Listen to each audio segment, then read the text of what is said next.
മംഗലാംകുന്ന് അയ്യപ്പൻ ചെരിഞ്ഞു. എല്ലാവരും കൂടി അതിനെ കൊലക്കി കൊടുത്തു. വർഷങ്ങളോളം നീണ്ടു നിന്ന കൂട്ടുകെട്ടാണ് മംഗലാംകുന്ന് അയ്യപ്പൻ മണ്ണാർക്കാട് ശശിയേട്ടൻ എന്നത്.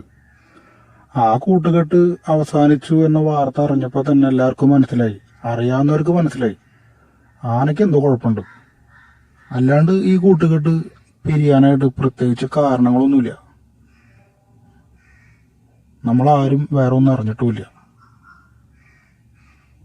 അങ്ങനെ ഇരിക്കുമ്പോഴാണ് എരുമയൂർ മണി എന്ന ആനക്കാരൻ മംഗലാംകുന്ന് അയ്യപ്പനിൽ ചാർജ് എടുത്തു എന്ന വിവരം നമ്മൾ അറിയുന്നത്.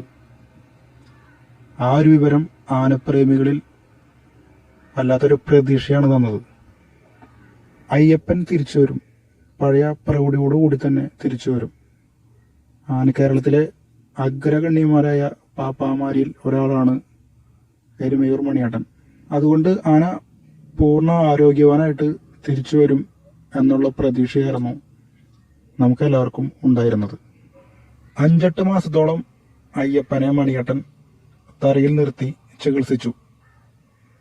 ശശിയേട്ടനാണെങ്കിൽ തിരുവമ്പാടി ചന്ദ്രശേഖരനിൽ ചാർജ് എടുക്കുകയും ചെയ്തു. ഇങ്ങനൊരു വീഡിയോ ചെയ്യുന്നത് ആരെയും കുറ്റപ്പെടുത്താനോ മനഃപൂർവ്വം ആരെയോ കരിവാരി തേക്കാനോ ഒന്നുമല്ല. നമുക്ക് പോകാനുള്ളത് പോയി. ഏതൊരു ആനപ്രേമിക്കും ഉണ്ടാകുന്ന ചില സംശയങ്ങൾ മാത്രമാണ് ഞാനും ഇവിടെ പറയുന്നത്. ദിവസങ്ങൾ കടന്നുപോയി, മാസങ്ങൾ കടന്നുപോയി.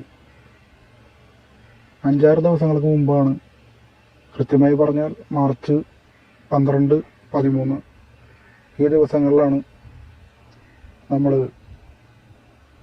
മണിയേട്ടൻ്റെ ഒരു വോയിസ് കേൾക്കാനിടയായത്.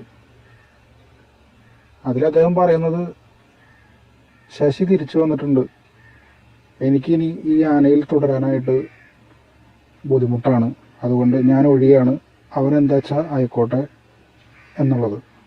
1992 ബീഹാറിലെ സോൺപൂർ മേളയിൽ നിന്നാണ് മംഗലാംകുന്നുകാർ ഇവനെ സ്വന്തമാക്കുന്നത്.